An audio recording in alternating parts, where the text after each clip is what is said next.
Iran Iraq युद्धाच्या पार्श्वभूमीवर देशात इंधन टंचाईचे गंभीर संकट निर्माण झाले आहे। या संकटाचे चटके आता सोलापूर शहरातील रिक्षा चालकांनाही बसू लागले आहेत। शहरातील अनेक एलपीजी पंप बंद पडले असून जे मोजके पंप सुरू आहेत त्यावर चढ्या दराने एलपीजीची विक्री होत आहे। या परिस्थितीत सर्वसामान्य रिक्षा चालकांचे आर्थिक कंबरडे मोडू लागले आहे। या प्रश्नावर तोडगा काढण्यासाठी सोलापूर रिक्षा कृती समितीने पालकमंत्री जयकुमार गोरे यांच्याकडे एलपीजी पंपधारकांची तातडीची बैठक घेण्याची तसेच रिक्षा चालकांची मागणी त्वरित पूर्ण करण्याची विनंती केली होती। मात्र पालकमंत्र्यांकडून या मागणीला कोणताही प्रतिसाद मिळाला नाही। त्यामुळे आता रस्त्यावर उतरण्याशिवाय पर्याय नसल्याचे सांगत माजी आमदार आडम मास्टर यांनी पत्रकार परिषदेत महत्त्वाची घोषणा केली। मालक संघटना कृती समितीच्या वतीनं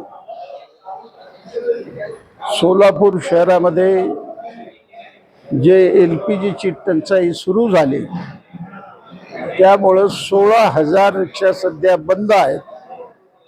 शहरातले 10 पंप बंद आहे।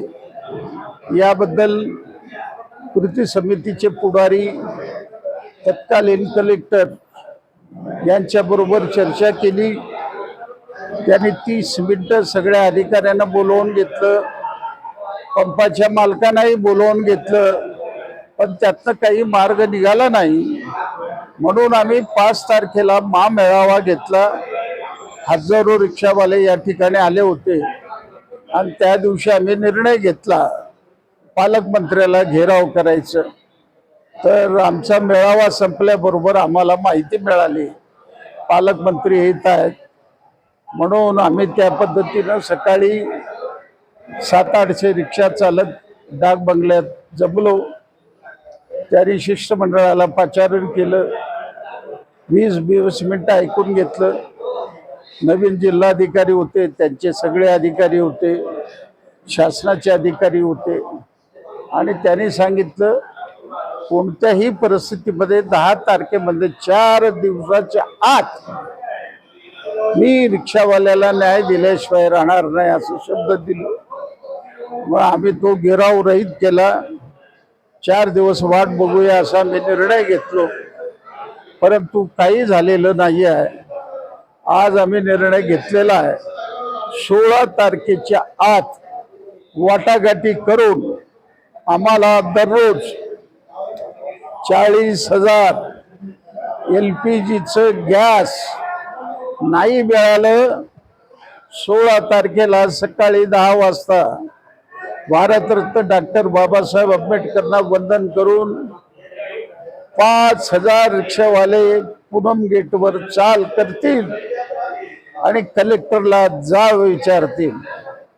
जर कलेक्टर ऐकले नाही तर हे आमची जी मिरवणूक आहे, भारतरत्न बाबासाहेब आंबेडकरचं जे समारोपाची मिरवणूक आहे, ती मिरवणूक संपल्यावर आम्ही बसू, सोलापूर बंदचा निर्णय घोषित करू।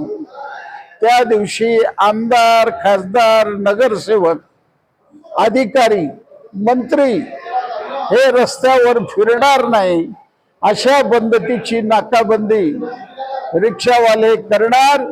बेहत्तर तुरुंगात गेलो तरी परवा नाही, आम्हाला रोजीरोटी मिळाल्याशिवाय स्वस्त बसणार नाही अशी आमच्या कृती समितीची भूमिका आहे।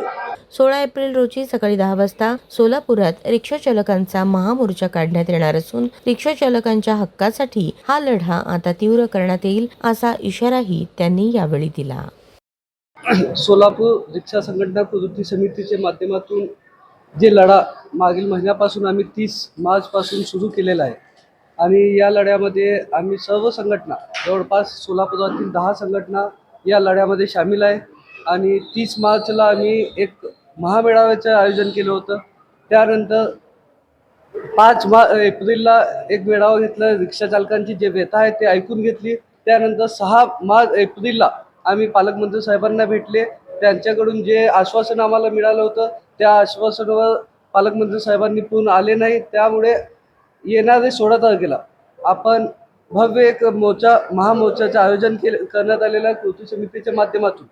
या मोर्चामध्ये जवळपास सोलापुरातील 5,000 पेक्षा जास्त रिक्षा चालक सामील होणार आहे आणि या मोर्चाचं आयोजन आणि नेतृत्व माननीय माजी आमदार नरसय्या आडमास्तर आणि कृती समितीचे सर्व पदाधिकारी घेतील।